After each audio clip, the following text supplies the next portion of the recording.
Oremos.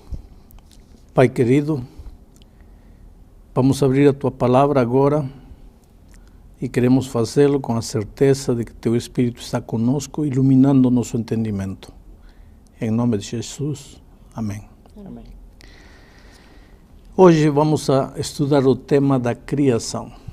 Vejam, eu tenho um relógio muito bonito até aqui nas minhas mãos.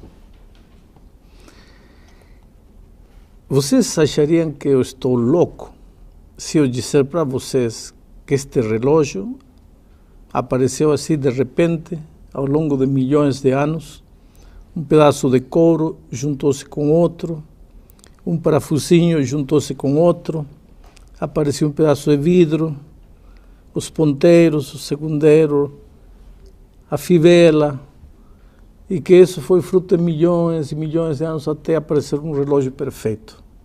Seria uma loucura. Estaria fazendo um papel ridículo, querendo convencer vocês de que meu relógio apareceu ao longo dos anos. E, no entanto, hoje, quando vemos esta máquina fabulosa que é o universo, o corpo humano mesmo, vejam, o coração, desde o momento que a gente nasce, bate, bate, bate, bate. A gente nunca engraxa ele, não troca de óleo, não faz um ajuste. E durante o tempo que a gente vive aqui, o coração bate, bate, bate sem parar. Ora, como pode tudo isso ter aparecido assim ao longo dos anos, fruto do acaso, fruto da casualidade?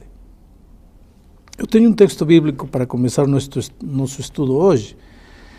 Em Hebreus capítulo 11, versículo 3, diz assim: pela fé entendemos que foi o universo formado pela palavra de Deus, de maneira que o visível veio a existir das coisas que não aparecem. Pela fé entendemos que o universo foi formado pela palavra de Deus. Me impressiona a palavra fé. Pela fé aceitamos que este universo tem um Criador, pela fé. Só que fé é o fruto do relacionamento. Para eu acreditar que Deus criou este planeta, Deus criou este universo, Deus nos criou a nós, tem que haver relacionamento com o autor da fé, que é o próprio Deus. É um relacionamento pessoal. Agora, saber que Deus criou este universo, que Deus me criou, aceitar isso pela fé como fruto do relacionamento com esse Deus maravilhoso, isso lhe dá sentido à minha vida, lhe dá propósito à minha vida. Porque eu sei de onde venho, eu sei por que estou aqui e eu sei para onde vou. Se eu sou fruto da evolução, então minha vida não tem sentido, porque minha vida é apenas fruto do acaso, fruto da casualidade. Eu apareci porque sim, minha vida não tem sentido, eu não sei para onde vou, eu não sei o que faço aqui. Então eu prefiro acreditar que tenho um Deus Criador.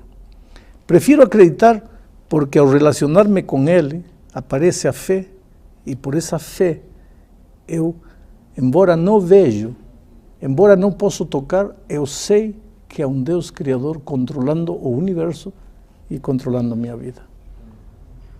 Pastor, dentro da explicação que o senhor está falando de que Deus é o Criador, como exatamente o senhor imagina que aconteceu a criação? Como que o ser humano, tudo bem, não foi o acaso, pelo que o senhor acabou de afirmar aí, apesar de eu ter alguns questionamentos ainda. Mas a primeira pergunta seria, como que o ser humano foi criado? Por que existe diferença do ser humano, aí depois tem o cavalo, aí depois tem o cachorro, essa variação, se não foi a evolução, segundo as suas palavras, né? No capítulo 1 do livro de Gênesis, nós encontramos o registro do relato da criação.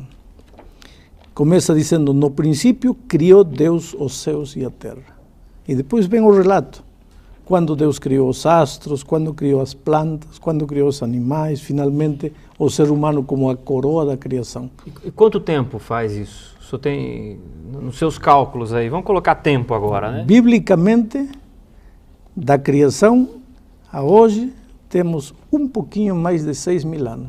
Mas aí é complicado, né, pastor? Porque a geologia consegue olhar para uma rocha e, através dos cálculos, eles dizem que a rocha tem milhões de anos. Aí a Bíblia coloca que o ser humano tem 6.000 anos na Terra. Como é que a gente agora vai conciliar, se é que existe como conciliar essas duas formas de pensar? Tem duas maneiras de explicar essa aparente contradição. A primeira é o fato do texto, diz assim: no princípio criou Deus os céus e a terra. A terra, porém, estava sem forma e vazia. A matéria já existia, como existe Vênus, como existe Júpiter, como existe Marte. Nesses planetas não há vida, mas a matéria já está. Pode ser que a Terra tenha sido assim, um planeta sem vida. Terra desordenada e vazia, matéria morta. Deus apareceu e na semana da criação começou a estabelecer a vida de acordo com o registro bíblico. Essa seria uma explicação. A outra explicação é muito simples. O método que determina que uma rocha tem milhões e milhões de anos é o famoso método chamado carbono 14. Mas cientificamente está provado que o método carbono 14 tem capacidade para dar um relatório exato da idade de uma matéria, talvez por milhares de anos, não mais do que isso. Milhões, aí tem grandes possibilidades de erro. Seja de uma maneira, seja de outra maneira, uma coisa eu sei. A Bíblia afirma contundentemente que Deus criou os céus e a terra. Pastor, agora uma dúvida. O senhor deu o exemplo do relógio, eu achei o exemplo bem interessante. O senhor falou que é estranho a gente imaginar que um relógio tenha aparecido em milhões e milhões de anos, né? Cada parte se juntando. Agora, eu acho esse um extremo, talvez. Agora, por outro lado, também não é um extremo a gente afirmar que o mundo todo, essa complexidade toda, foi criada em 7 dias? Quer dizer, num dia surgiu toda a vegetação, com toda a sua complexidade, e um dia foram criados todos os animais. É o que fala Gênesis, né? Então, é difícil da gente aceitar isso, sinceramente. É difícil de aceitar para quem não tem fé. Por isso o texto de Hebreus diz, pela fé entendemos. Agora, se você não tem fé, você não tem capacidade de entender. Como você pode entender um milagre como Jesus encontrou um paralítico, disse, levanta-te, toma teu leito e anda. Vamos chamar aos maiores médicos do mundo. Me expliquem como um paralítico, durante 38 anos, não podia mexer os pés. E num segundo andou. Ninguém pode explicar, porque milagres não se explicam, milagres se aceitam. A semana da criação é um milagre. O texto diz, pela fé entendemos que pela palavra de Deus. Deus disse, seja luz, a luz apareceu. Aparecem as plantas apareceram. É um milagre. Porque, como um homem, se você quer entender racionalmente, um homem, para ser um homem adulto, tem que ter sido uma célula pequena, tem que ter ficado no ventre da mãe 9 meses, tem que ter nascido, tem que ter sido um neném. Adão apareceu adulto. É um milagre, não tem explicação. Por isso, Paulo, escrevendo aos Hebreus, disse, pela fé entendemos. E é por isso que nosso primeiro estudo desta série foi o tema da Bíblia. Porque se nós não aceitamos a Bíblia como a palavra de Deus, não vamos entender mais nada nem aceitar mais nada. É ou não é a Bíblia a palavra de Deus? Se é a palavra autorizada de Deus, é fácil acreditar tudo aquilo que a palavra de Deus diz. Pastor, eu não vou nem para um extremo nem para o outro. Eu não vou ser nem criacionista e nem evolucionista. Vamos tentar juntar as duas coisas.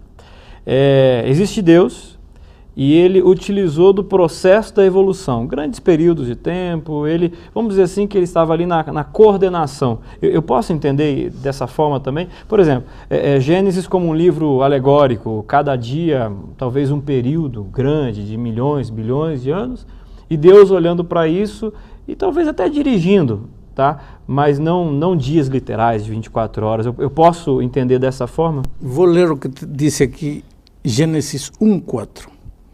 Chamou Deus a luz dia e as trevas noite. Houve tarde e manhã do primeiro dia. Ponto. É um dia literal de 24 horas. Não é um símbolo de 1000 anos, não é um símbolo de milhões de anos. É um dia literal de 24 horas. Mas como pode? Milagre. O senhor vê algum problema de eu imaginar um Deus nesse processo de evolução? Vejo um problema, porque estou fazendo a Deus incapaz de criar um mundo em 7 dias. Por que Deus seria capaz? Por que precisaria de milhões de anos? Ele é Deus. O texto diz pela palavra de Deus. Ora, se foi pela palavra de Deus, para que 1 milhão de anos? Para que milhões de anos? A palavra de Deus é instantânea. Falou, aconteceu. Então, o senhor está me dizendo que Gênesis não é uma alegoria.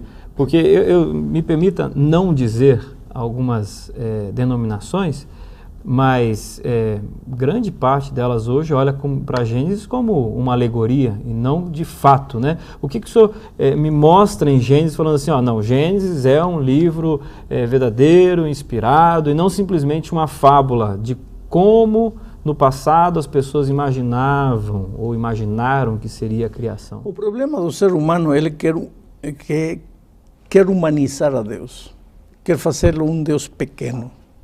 Quer explicar o que Deus faz ou o que Deus não faz. Por exemplo, na Bíblia encontramos a parábola não é a parábola, é a história de que Jonas foi engolido por um grande peixe, não diz baleia, um grande peixe. Esse grande peixe teve Jonas no ventre durante 3 dias. Não o digeriu, 3 dias depois o jogou vivo. Esse é um fato. História, a Bíblia afirma, e eu acredito nisso. Agora, tem cristãos querendo dar uma mãozinha a Deus, uma ajudinha a Deus. Andam pelos mares tratando de descobrir um peixe grande que seja capaz de engolir um ser humano, tê-lo no ventre 3 dias, não digeri-lo e expulsá-lo vivo. Eu já vou dizendo a esses amigos que podem passar a vida toda procurando, não existe esse peixe. Esse peixe existiu só naquela ocasião e porque Deus quis. E tem uma coisa mais, Deus não precisa ajuda. Eu não posso, não, porque não tem lógica que 24 horas, então tem que ser milhões querendo dar ajudinha a Deus. Deus não precisa ajuda. Deus é capaz de fazer tudo, não em um dia de 24 horas, senão num segundo, porque Deus é Deus. Pastor, outra pergunta. Deus é poderoso, né? Da forma como o senhor está afirmando, nós sabemos que realmente é, mas a gente ouve falar que existem outros planetas, né? O universo é imenso. E Deus criou todo o universo, de acordo com o que a gente está aprendendo aqui.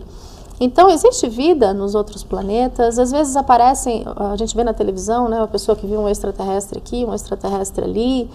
Como é que a gente deve entender tudo isso? A Bíblia diz que sim, que há vida em outros planetas fora do sistema planetário solar. Em nosso sistema planetário, Marte, Júpiter, Saturno, Vênus, não existe vida, só na Terra. Não adianta os cientistas hoje querendo explorar, vamos ver se tem vida. Não tem vida. Agora, fora do sistema planetário solar, claro que há vida.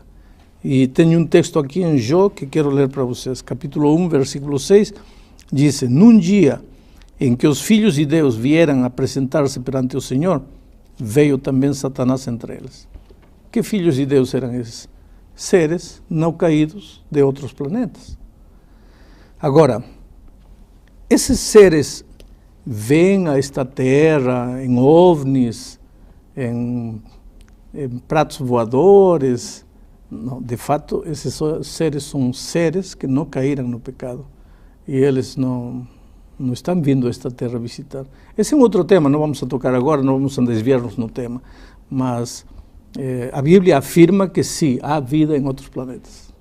Pastor, dentro desse processo da criação, acho que uma dúvida que todo mundo tem quando fala sobre criação, e eu também tenho essa dúvida, é com respeito aos dinossauros. Porque as pessoas encontram os ossos, né? Alguns montam essas grandes feras do passado, e eu fico me perguntando, Deus criou o dinossauro? Eu estou falando do macro, né? Agora vamos colocar o micro. Deus criou o vermezinho, o vírus, isso tudo veio das mãos de Deus, a criação. E se foi das mãos de Deus, aonde estão hoje os dinossauros? Muito bem, vou te explicar. Deus criou um assassino? Não. Deus criou um homem perfeito, como Adão. Ele teve um filho, chamado Caim. Infelizmente entrou o pecado a este mundo, através de Adão e Eva, e o pecado se espalhou pelo mundo, fazendo estragos. E o filho de Adão virou assassino. Deus criou tudo que existe neste mundo. O pernilongo foi criado por Deus. Só que depois da entrada do pecado, muitos dos animais, muitos das avecinhas ou dos insetezinhos que tinham outras funções, viraram, como dizer, assassinos. Quer dizer, o plano original de Deus se distorceu. Agora existe ponçonha, existe veneno, existe mordedura, que não existia. Agora, inclusive os animais, a lei do crescimento se alterou, porque, por exemplo, quando Deus nos criou, Ele não nos criou para estar cortando o cabelo todo dia. A lei do crescimento era uma lei perfeita. O cabelo cresceria até um tamanho e não cresceria mais. A unha cresceria até um tamanho e não cresceria mais. Mas entrou o pecado, se alterou a lei do crescimento. Hoje temos que cortar cabelo, cortar unha. E os animais também começaram a crescer demais. Quando veio o dilúvio, esses animais estavam fora do controle do ser humano. Então, eles não entraram na arca e morreram, pois, com os efeitos do dilúvio. Por que viraram fósseis muitos deles? Porque está provado hoje pela ciência que quando há um choque repentino brutal, a matéria se solidifica.